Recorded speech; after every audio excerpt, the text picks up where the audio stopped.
जय हिंद all my dear students. आपका स्वागत है और मैं आशा करता हूँ कि आप बहुत अच्छे से स्टडी चल रही होगी आपकी। और नेक्स्ट थिंग ये है कि आप कोई भी डिफेंस एग्जाम की तैयारी कर रहे हैं। Wait for a minute. Wait for a minute. तो आप कोई भी डिफेंस की एग्जाम की तैयारी कर रहे हैं तो बेसिकली उसमें इम्पॉर्टेंट टॉपिक है ये जो कि आज हम लोग पढ़ रहे हैं। Important judgement and the independent India. ठीक है ना। तो इंडिपेंडेंट इंडिया के अंदर कुछ इंपॉर्टेंट जजमेंट्स हुए हैं जो कि सुप्रीम कोर्ट ने दिए। किसने दिए? सुप्रीम कोर्ट ने दिए। तो सुप्रीम कोर्ट के जो भी जजमेंट्स होते हैं वो बहुत ज़्यादा हमारे लिए इम्पॉर्टेंट हो जाते हैं। अगर कुछ नॉइस का इशू रहेगा तो हम देख लेंगे। और जनरली कैसा होता है आपको भी पता है, बारिश चल रही है तो नॉइस का इशू थोड़ा सा हो सकता है। तो आप कोई भी एग्जाम की तैयारी कर रहे हैं, चाहे एनडीए, सीडीएस एंड सीएपीएफ, कोई भी एग्जाम आप प्रिपेयर कर रहे हैं तो बेसिकली आपको पता होना चाहिए कि यहाँ से एक टॉपिक और एक क्वेश्चन या दो क्वेश्चन, मोस्ट अप्रोक्सीमेटली एक से दो क्वेश्चन देखने को मिलेगा। देखिए, हम क्वेश्चंस कहाँ से फेम हो रहे हैं वो तो हम देखते ही हैं, जो मेरा एनालाइज रहा है।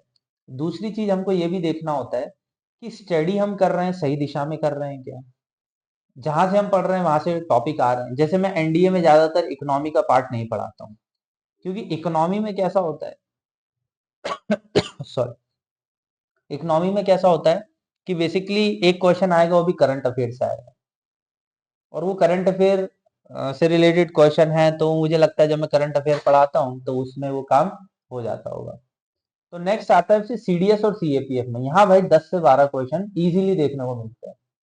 तो यहाँ के लिए आपको पढ़ना जरूरी है।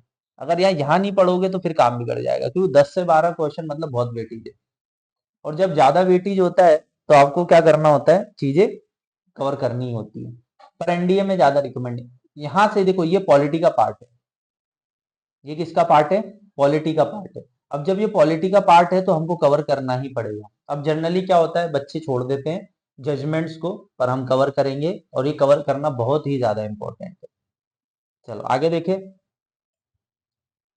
The constitution of India enriched in 1950। हमारा संविधान कब बना था? 1950 में। कब बना था? 1950 में। जब हमारा संविधान बना तो उसके साथ कई सारी चीजें और भी हुई। डेमोक्रेसी भी आई, क्योंकि डेमोक्रेसी कब आएगी? जब इलेक्शन होगा। तो 1950 में सबसे पहले इलेक्शन भी हमारा कंडक्ट कराया गया और लोकसभा चुनी गई। क्या चुनी गई? लोकसभा चुनी गई। Undergo several amendment, Supreme Court is entitled interpret of the Constitution and creative, innovative interpretation protect our Constitution rights and fundamental freedom। तो सुप्रीम कोर्ट ने हमेशा ये बताने की कोशिश करी है कि आप कितना भी उछल कूद कर लो, कौन? पार्लियामेंट। अगर आपने कॉन्स्टिट्यूशन को गलत करने की कोशिश करी या कॉन्स्टिट्यूशन के खिलाफ जाके कुछ अमेंडमेंट लाने की कोशिश करी तो उसको क्या किया जाएगा? नल एंड वॉइड कर दिया जाएगा। क्या कर दिया जाएगा? Null and void. तो ये चीजें हमेशा सुप्रीम कोर्ट ने बताई है। साथ में 1972 से लेके 77 के बीच में अगर हम देखें तो काफी ज्यादा अमेंडमेंट हुआ है। जैसे कि 42nd कॉन्स्टिट्यूशन अमेंडमेंट, बाद में 44 कॉन्स्टिट्यूशन अमेंडमेंट। 42nd 1976 में हुआ और ये 44 1978 में। ठीक है। तो ये हमें देखने को मिलता है कि अमेंडमेंट्स हुए हैं और काफी बड़े पैमाने पे। कभी हम लोग स्पेशल वीडियो लाएंगे 42 और 44 पे, जिससे कि क्या होगा, वहां से अगर एक भी क्वेश्चन आया तो आप सॉल्व कर लोगे। ठीक है। वो भी इस चैनल पे वीडियो जरूर आ जाए। दूसरी चीज है, आपको ये देखना है कि जो टॉपिक हम पढ़ रहे हैं उससे क्वेश्चन तो आ ही रहे हैं, और दूसरी चीज है उसको अच्छे से पढ़ना।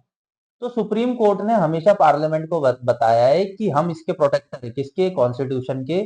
और कॉन्स्टिट्यूशन को प्रोटेक्ट करना हमारी रिस्पॉन्सिबिलिटी है। तो आप ज्यादा उछल कूद ना करें। हाँ, आप अमिट कर सकते क्योंकि आप लोगों के द्वारा चुने गए, इलेक्टेड बाय द पीपल्स।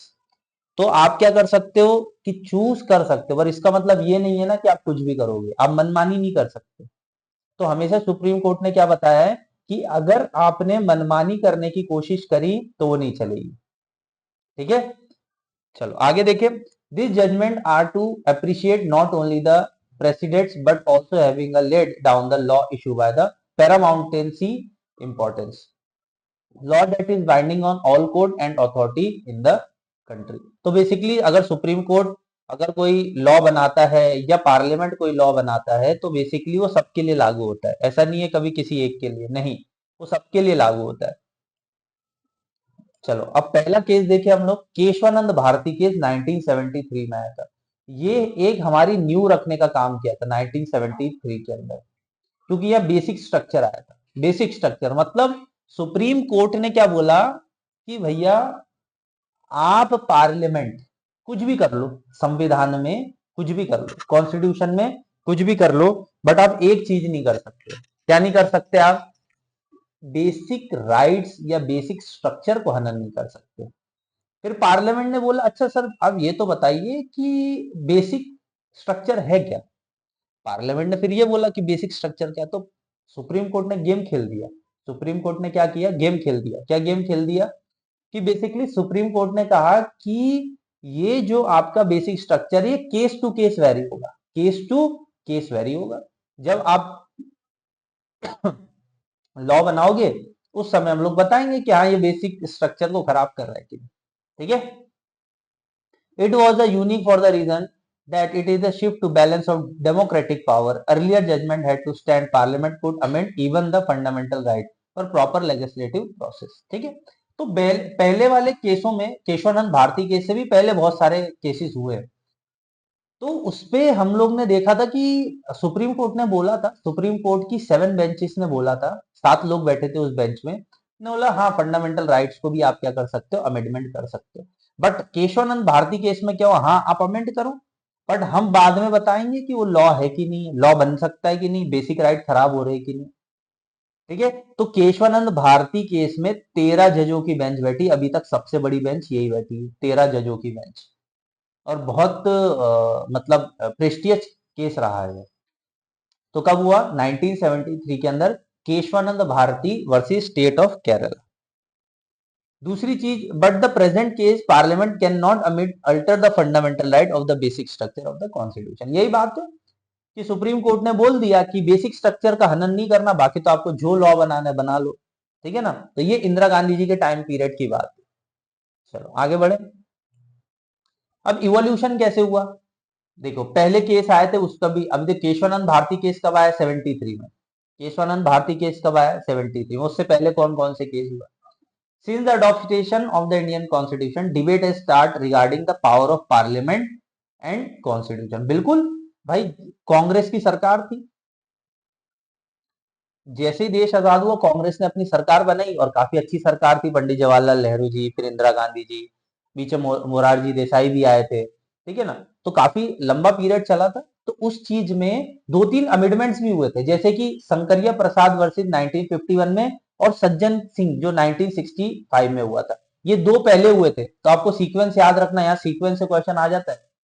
सबसे पहले सुप्रीम कोर्ट ने अर्ली जजमेंट में क्या कहा था कि अमेंडमेंट कर सकते हो, बट उस समय बेसिक राइट्स की बात नहीं करी थी। फंडामेंटल राइट में भी अमेंडमेंट कर सकते हो। हाँ, तो आपसे क्वेश्चन पूछा जाएगा क्या कि फंडामेंटल राइट को भी अमेंडमेंट किया गया था क्या? हाँ किया गया था, एक बार फंडामेंटल राइट को भी किया, काफी बार कर दिया है, तो पूछा जाएगा। दूसरी चीज, शंकरिया प्रसाद केस कब आया? 1951 के अंदर। कब आया? 1951 के अंदर। तो आपको पता होना चाहिए, सीक्वेंस में लगाने को बोलेगा कि केशवानंद भारती केस कब आया। ठीक है ना, सीक्वेंस में लगाने को बोलेगा केशवानंद भारती केस कब आया, उसके बाद आपको बोलेगा शंकरिया प्रसाद केस कब आया, और सज्जन सिंह केस कब आया। तो सबसे पहले कौन सा केस आया? शंकरिया प्रसाद केस, और दूसरे में सज्जन सिंह केस, और फिर केशवानंद भारती केस 1973 में। ठीक है, यहां तक चीजें क्लियर हो। फिर उसके बाद सॉरी, फिर एक केस और आया जिसका नाम है गोलकनाथ केस 1963 में।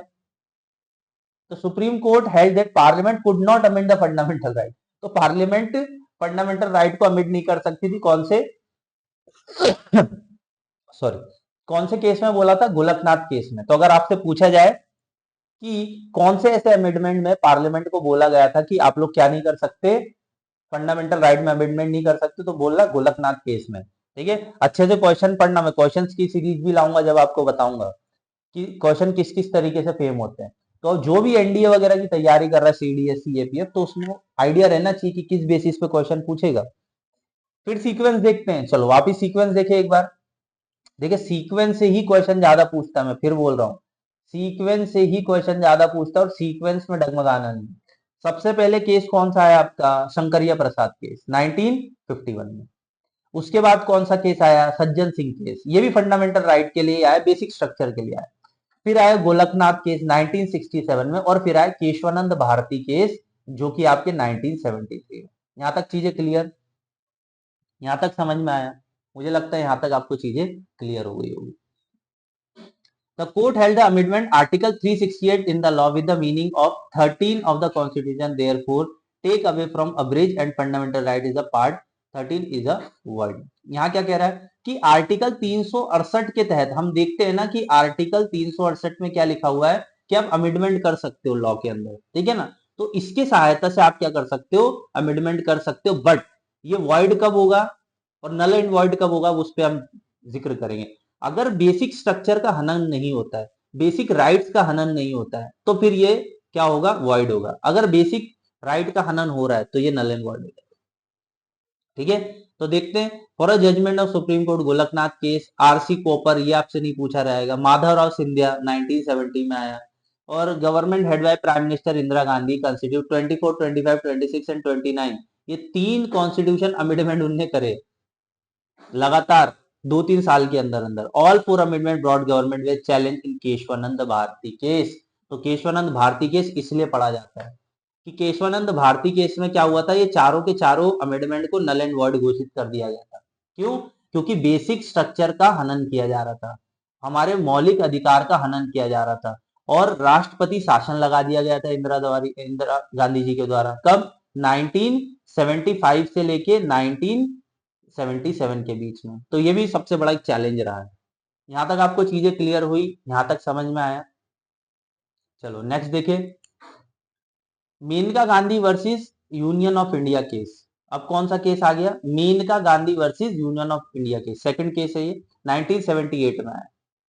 तो मेनका गांधी जी ने क्या बोल दिया, expanding the meaning of right to life under the constitution of India, the right to life and personal liberty article 21 में दिया हुआ है, no person shall be deprive of the life personal liberty according to the establish by the law. जाहिर सी बात है कि article 21 क्या बोल रहा है कि आपको आपकी पर्सनल लिबर्टी होनी चाहिए, आपको आपको जीने का अधिकार होना चाहिए, आपको आपके रहने के अनुसार आपको जैसा कंफर्टेबल है आप उस तरीके से इस समाज में रह सकते हो, मतलब आपकी पर्सनल लिबर्टी है, मतलब आपकी खुद की एक लिबर्टी है। उस जजमेंट में Maneka Gandhi versus union of India case में ये देखा गया। In other court were not allowed to question any law no matter how arbitrary at the oppressive, violating the right to life is the personal liberty the subsidy pass by the, ठीक है।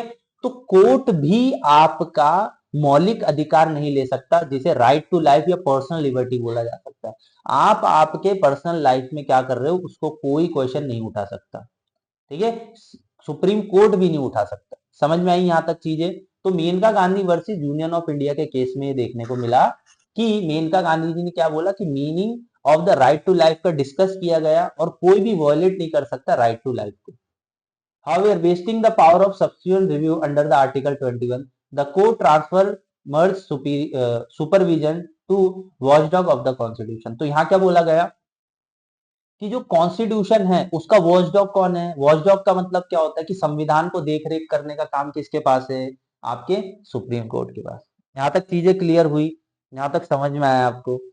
The supreme court judgment Maneka Gandhi effective mean proceed establish by law and due process of the law. तो दो चीज आई कब, Maneka Gandhi case में, procedure establish by the law, जो law बना है किसके बेसिस पे, प्रोसीजर, जो प्रोसीजर बना है उसी के बेसिस पे लॉ चलेगा, और due process of the law, due process of the law मतलब जो लॉ बाद में बना हुआ है, ठीक है। तो आर्टिकल 21 के अंदर ये डाला गया।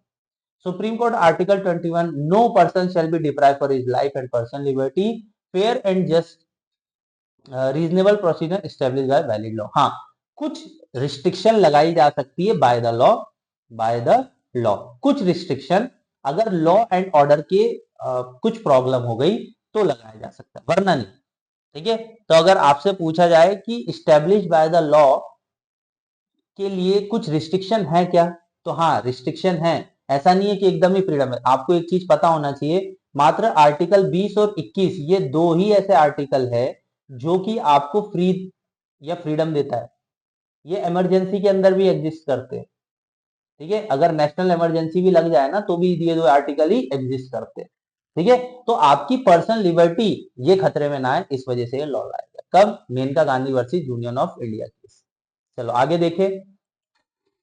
फिर आ गया मोहम्मद अहमद खान वर्सेस शाह बानू बेगम। ठीक है, 1985 में आया। अब ये देखिए क्वेश्चन क्या था, बहुत इंटरेस्टिंग केस है, ये जानना जरूरी है। Questioning the sanction of personal religion law bring the debate on the Uniform Civil Code front of the national discourse.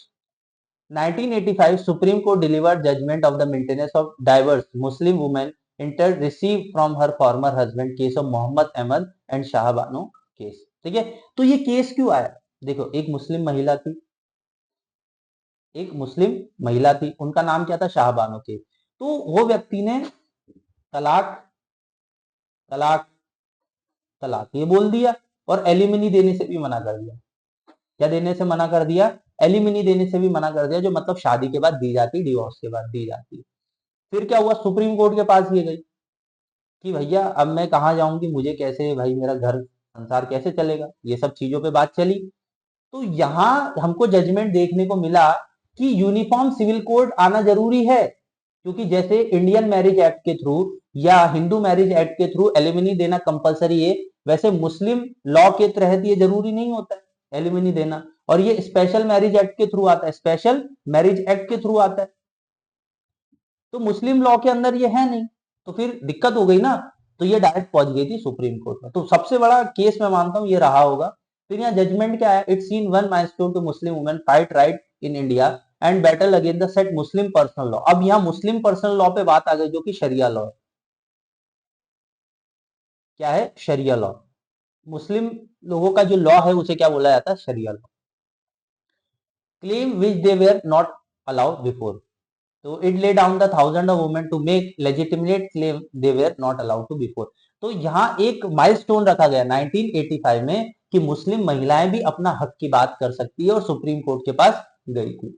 While the Supreme Court upheld right to alimony in the case, judgment set the political battle and controversy about the interfere of the Muslim personal law. अब ये जाहिर सी बात है, कुछ लोग होते हैं जो कि बोलेंगे कि ये मुस्लिम लॉ के अंदर ऐसा नहीं करना चाहिए, ये वो इंटरफेयर। पर देखिए, राइट्स तो सबको दिए गए हमने, और जब राइट्स की बात होती है तो सबको मिलना चाहिए, चाहे वो कोई भी कम्युनिटी से बिलोंग कर रहे हो, चाहे वो मुस्लिम हो,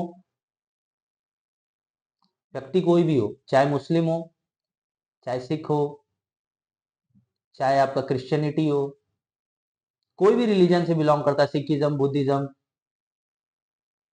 जो भी रिलीजन से बिलोंग करता है, सबको इक्वलिटी मिलनी चाहिए। और अंडर आर्टिकल, कौन से आर्टिकल में दिया है? आर्टिकल 44 में यूसीसी की भी बात चल रही है, अभी तक चल रही है, भविष्य में देखते हैं शायद आ जाए। यूनिफॉर्म सिविल कोड अगर एक बार आ जाता है तो बहुत अच्छा होगा। ये मैरिज लॉ, डाइवर्स लॉ में थोड़ा सा एक फ्रीडम मिलेगा, लोगों को इक्वलिटी मिलेगी जिसे बोल सकते हैं।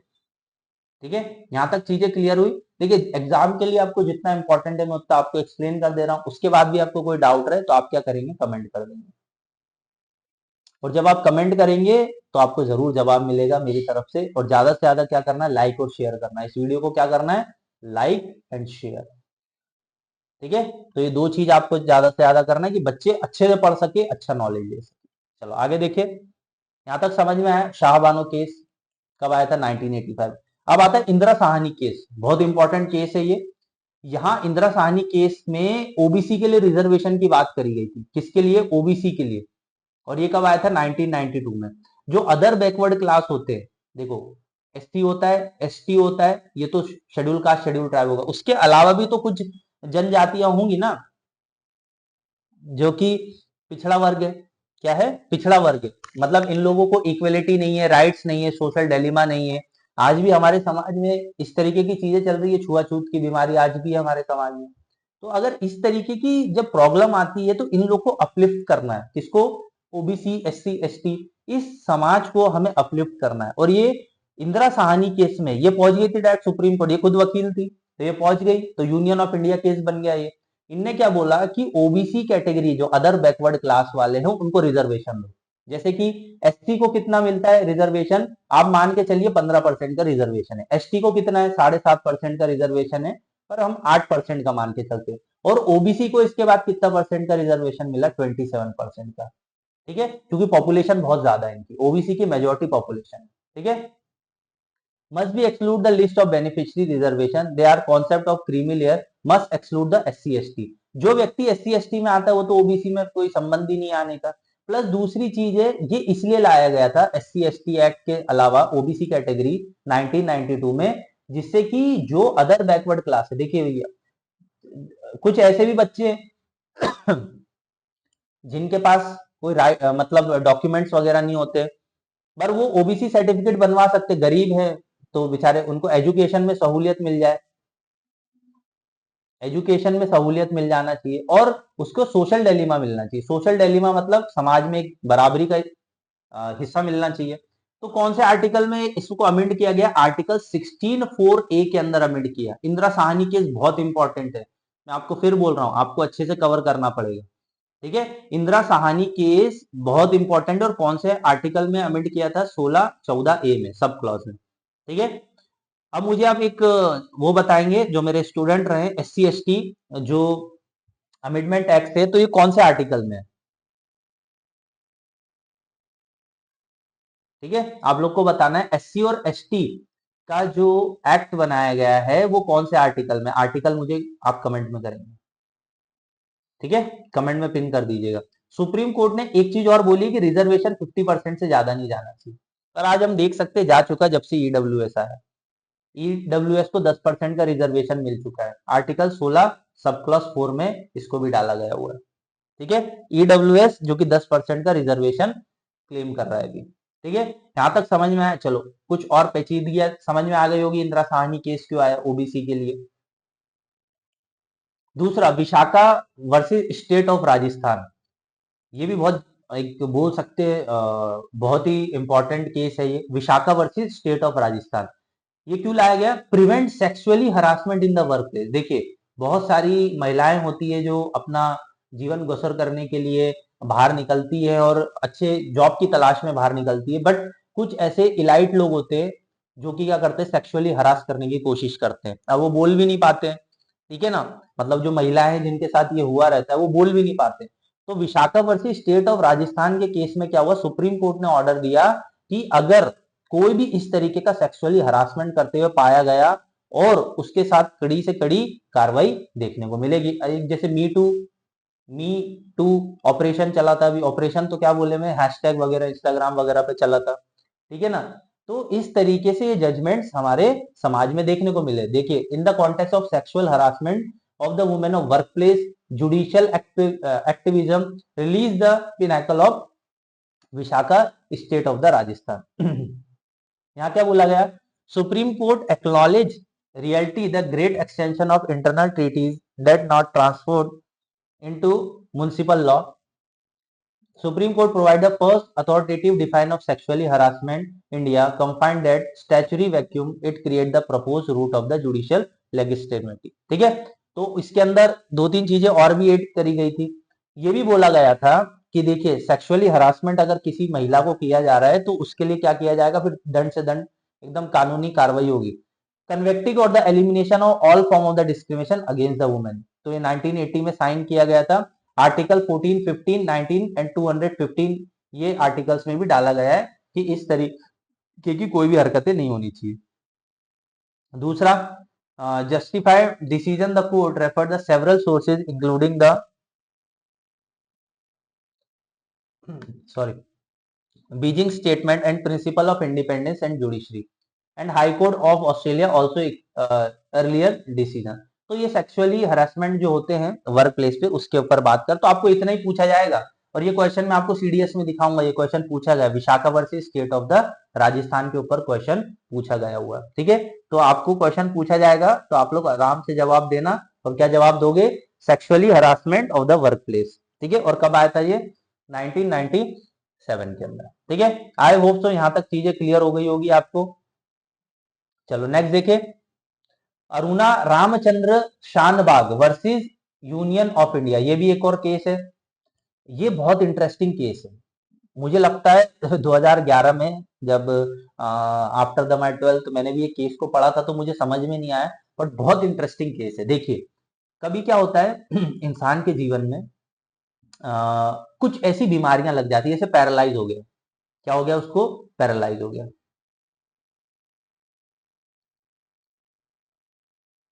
पैरालाइज, ठीक है।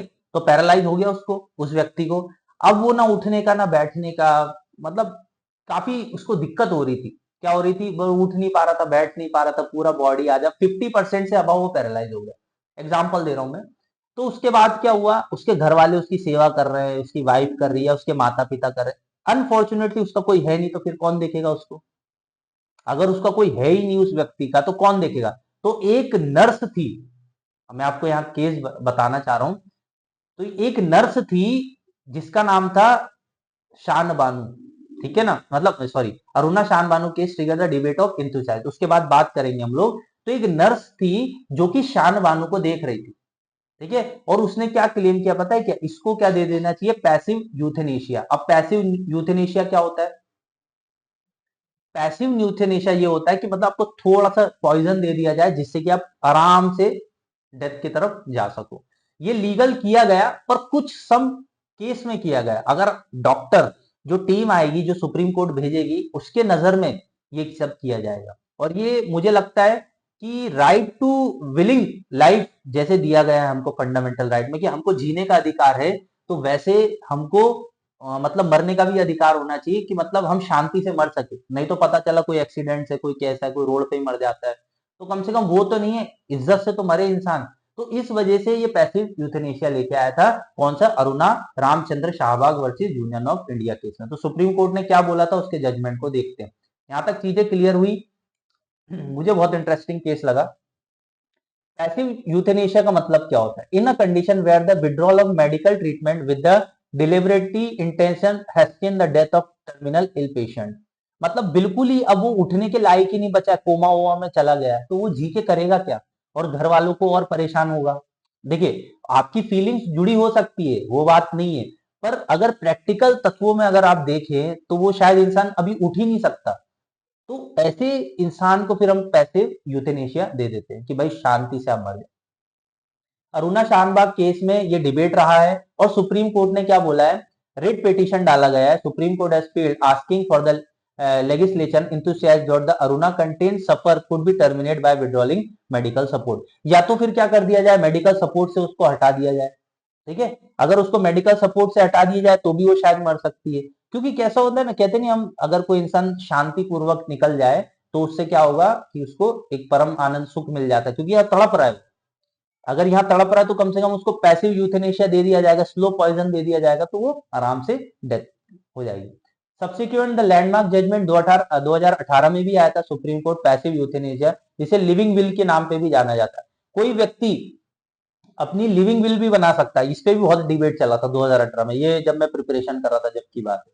उस समय क्या हुआ, लिविंग विल के बारे में भी बहुत ज्यादा डिस्कशन हुआ था। और लिविंग विल ऐसी विल है, जैसे आप लोग मरने से पहले आपकी जो जायदाद होती है वो बना के जाते हो ना, तो वैसे ही आप मरने के बाद अपनी लिविंग विल भी बना, मतलब मरने से पहले लिविंग विल भी बना सकते हो। उसमें क्या होगा, आप लिख दोगे कि अगर मुझे कुछ ऐसा हो जाता है, या मैं किसी काम का नहीं रहता हूं, तो मुझे अपनी डेथ दे दी जाए, मुझे ज्यादा टाइम रखा ना जाए, ठीक है। तो इसको बोलते हैं हम living will. Is a concept patient can consult that allow withdrawal of life support system, reduce the permanent vegetative state, no real change of the survival. मतलब इसका कोई चांस ही नहीं है, कोई चांस ही नहीं हो बचेगा, तो लिविंग विल के थ्रू उसको इथोनेशिया दे दिया जाए। तो बहुत अच्छा केस लगा मुझे, अरुणा रामचंद्र साहबाग केस। चलो आगे बढ़े। Lily Thomas versus union of state, ये भी बहुत इंटरेस्टिंग है। देखो इंपॉर्टेंट ही केस लेके आया हूं मैं, टाइम पास वाले केस नहीं है। यहाँ लिली ऑफ थॉमस के ज्यादातर क्वेश्चन पूछा जाता है, किस लिए लाया गया था? Representative of the people act 1950। मतलब जो आप मेंबर ऑफ पार्लियामेंट चूज कर रहे हो, वो सही में आपके काबिल है कि नहीं है? एमएलए एमपी जो आप लोग चूज कर रहे हो, तो वो किस काम के हैं? तो यहाँ डिस्क्वालिफिकेशन ऑफ मेंबर, ठीक है। तो शेड्यूल शेड्यूल किसके अंदर लाया गया है? ये शेड्यूल 10 के अंदर लाया गया। तो ये भी आपको पता होना चाहिए। मेंबर ऑफ द डिस्क्वालिफिकेशन, जिस व्यक्ति को आप चूज कर रहे हो, जो आपके मतलब बोलते हैं ना कि आपका करता धरता है और आपके समाज में डेवलप करेगा, वही व्यक्ति अगर क्रिमिनल निकले या दल बदलू पार्टी वाला व्यक्ति निकले, तो आप सोचिए ना कि आपका जो वोट दिया हुआ है वो तो वेस्ट चला गया। वो तो आपका क्या चला गया? वेस्ट चला गया। तो ये एमपी और एमएलए अगर कोई मिसकंडक्ट पाए जाते हैं, जैसे कि पार्टी बदल रहे हैं, हर 2 महीने में कोई पार्टी बदल रहे हैं, या फर्दर ऐसी कोई हरकतें कर रहे हैं जो कि मेंबर ऑफ पार्लियामेंट को नहीं करना चाहिए या एमएलए को करना नहीं चाहिए, मेंबर ऑफ लेजिस्लेटिव असेंबली को, तो उसको क्या किया जाएगा, डिस्क्वालिफिकेशन किया जाएगा, disqualification from the contest of the election. ठीक है, तो आप यहां देखिए, shall be disqualify on the date of conviction, shall continue to disqualify further 6 year. तो अगर एक बार उसको डिस्क्वालीफाई कर दिया जाए तो उसको क्या कर दिया जाएगा, 6 साल तक के लिए रोक दिया जाएगा, वो चुनाव नहीं लड़ पाएगा। कब तक, 6 ईयर तक चुनाव नहीं लड़ पाए। तो कौन से केस में आया था, representative people act 1951 lily Thomas case में आया था। ठीक है, यहां तक चीजें समझ में आई।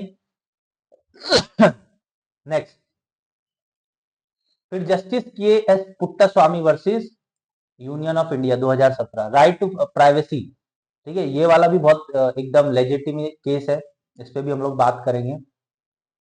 सुप्रीम कोर्ट ने क्या बोला पुट्टास्वामी केस में, fundamental right to privacy institute the life and liberty come under article 21। तो राइट टू लिबर्टी या राइट टू प्राइवेसी, ये आर्टिकल किसके अंदर है, आर्टिकल 21 के अंदर है। 9 जज की बेंच बैठी थी, कितने जज की, 9 जज की बेंच बैठी थी। Provide value culture and protection of human right, court realize the basic principle which are considered more founded and life is seek to protect। ठीक है, तो लोगों की जो प्राइवेसी है, जैसे आप देखते हैं ना, आज जब बच्चे बड़े हो जाते हैं तो उनकी प्राइवेसी मेंटेन करनी होती है, प्राइवेसी की बात आती है, बच्चे प्राइवेसी की बात कर रहे हैं, तो आफ्टर द अडल्ट, क्योंकि ये देखिए वेस्टर्न कल्चर तो हम बोल सकते हैं, पर after the adult 18 year right to privacy भी एक प्राइवेसी होनी चाहिए, और ये एक फंडामेंटल राइट है, इसके अंदर बताया गया। जैसे कि इसमें जोड़ा गया था आधार, 2016 में आधार की बात चल रही थी, 2016 में आधार कार्ड लाया गया था। तो आधार कार्ड के अंदर आपका आइरिस स्कैन होता है, उसके बाद थंब इंप्रेशन वगैरह होते हैं, सब कुछ डिटेल होती है उसके अंदर, आपकी A to Z आपकी चीजें उसके अंदर होती है। तो उसी वजह से राइट टू प्राइवेसी उस समय बहुत ज्यादा न्यूज में था, और ये सुप्रीम कोर्ट में केस भी गया था। तो आज भी हम देखेंगे तो सुप्रीम कोर्ट ने इसके ऊपर फुली जजमेंट नहीं सुना है कि आधार कार्ड कम, देखो, और इस पे केस भी किया आया था कि आधार कार्ड कंपलसरी नहीं है, बट देखो गवर्नमेंट ने लागू करके रखा हुआ है कि आधार कार्ड आपको जनरली देना ही पड़ेगा। ठीक है, तो यहां तक आपको चीजें समझ में आई कि justice case Puttaswamy versus union of India 2017, ये केस क्यों आया था, fundamental right, right to privacy के लिए। ज्यादा डीप में मत जाइए, मैं आपको फिर समझा रहा हूँ, डाटा देने में तो मैं बहुत कुछ दे सकता हूँ, पर मुद्दा ये है कि आपके लिए बेनिफिट नहीं होगा, एग्जाम के लिए बेनिफिट नहीं, बस इतना पता होना चाहिए किस लिए आया था और किस वजह से आया था और क्या उसका समाधान निकला। ठीक है, टेस्ट अंडर द पुट्टास्वामी क्या हुआ, right in the natural rights, क्या दिया जाएगा, privacy is a natural right. ठीक है, it must proportion such action both in nature extension must necessary to domestic society action through the least instructive and completion to the end. तो थोड़ी सी टर्मल difficult लग सकती है, पर लेजिस्लेचर को बोला गया है कि आप कोई भी एक्शन ले रहे हो तो उससे पहले सोच समझिए, राइट टू प्राइवेसी एक बेसिक राइट है। ठीक है, यहां तक आपको चीजें क्लियर हुई, यहां तक समझ में आया, चलो आगे बढ़े। नवजीत सिंह जौहर वर्सेस यूनियन ऑफ इंडिया, क्या है, नवजीत सिंह जौहर वर्सेस यूनियन ऑफ इंडिया, बहुत इंपॉर्टेंट केस है। होमोजीनियस सेक्सुअलिटी के बारे में बात कर रहा है, strike the part of section 377। ठीक है, तो ये केस भी बहुत इंपॉर्टेंट है, ये अनकॉन्स्टिट्यूशनल घोषित किया गया था, क्या, sexually conduct adult of the same sex. ठीक है, मतलब सेम सेक्स मतलब मेल मेल काउंटर पार्ट या फीमेल फीमेल काउंटर पार्ट, तो ये क्या इलीगल घोषित कर दिया, क्यों, क्योंकि हमारी जो सोसाइटी अभी भी ऑर्थोडॉक्स है, ऑर्थोडॉक्स सोसाइटी, अभी भी हम रिलीजियस सेंटीमेंट से बाहर नहीं आए, अभी भी हम रेनेसा की तरफ नहीं गए। ठीक है, रेनेसा की तरफ नहीं गए, तो अभी भी हमारी सोसाइटी क्या है, ऑर्थोडॉक्स सोसाइटी है। तो ये थोड़ा सा टॉपिक ज्यादा बड़ा नहीं था। नवजोत सिंह जौहर और वर्सेस यूनियन ऑफ इंडिया में क्या बोला गया है कि सुप्रीम कोर्ट ने ये बोला है कि भैया जो आपके होमोसेक्सुअलिटी है उसको हम बंद करेंगे, और ये इंडिया में अभी तो नहीं है। देखिए वेस्टर्न कंट्री में है, तो ये वेस्टर्न कंट्रीज, ठीक है, वहां की सोसाइटी रेनेसा कर चुकी है, मतलब वहां लिबरल हो चुकी है, रिलीजन से ऊपर उठ चुकी है, पर हम अभी भी रिलीजन में, ठीक है, और अभी भी हमको मान के चलो, मैं बोलता हूँ 1000 ईयर तो लगना है रेनेसा आने में, क्योंकि वहां आ गया था भाई 12th सेंचुरी में, 13th सेंचुरी के अंदर रेनेसा। और जब आप 9th के एनसीईआरटी पढ़ते हो तो आपको पता चलेगा कि रेनेसा क्या होता है क्या नहीं होता, तो इसके ऊपर थोड़ा सा हम बाद में करेंगे। और कहीं ना कहीं देखिए उसके ऊपर मूवीज भी बनी है, आप देख सकते हो अंशुमन खुराना वगैरह की, सेम सेक्सुअलिटी के ऊपर बनी हुई है, वो बात कर रहे हैं। और इसमें एक चीज और आता है, एलजीबीटी कम्युनिटी जिसे ट्रांसजेंडर भी बोला जाता है, ठीक है ना, उनकी भी बात करी गई है, उनको भी मौलिक अधिकार मिलने चाहिए, उनको भी हमें करना चाहिए। देखिए आप लिबरल होके सोच सकते क्योंकि आप लोग पढ़ लिख रहे हैं, ठीक है, बट हर कोई व्यक्ति तो इंडिया में पढ़ा लिखा नहीं है। अब अगर उनके सामने ये सब बातें करोगे तो भाई धर्म बीच में आ जाएगा, तो जहां रिलीजन बीच में आ गया तो समझ लो ये सब चीजें एक्सेप्ट नहीं होंगी। तो आप अभी भी देख सकते हैं जो इलाइट क्लास है, जो मतलब बोल सकते हैं जो पैसे वाले उस समाज के हैं, जो कि आपसे बहुत दूर हैं, मतलब आपकी वो सोच को एक्सेप्ट ही नहीं करेंगे, तो उन लोग की सोसाइटी में चल सकता है। Middle class, lower middle class में नहीं, क्योंकि ये लोग अभी भी बहुत कंजर्वेटिव है, जुड़े हुए हैं लोगों से।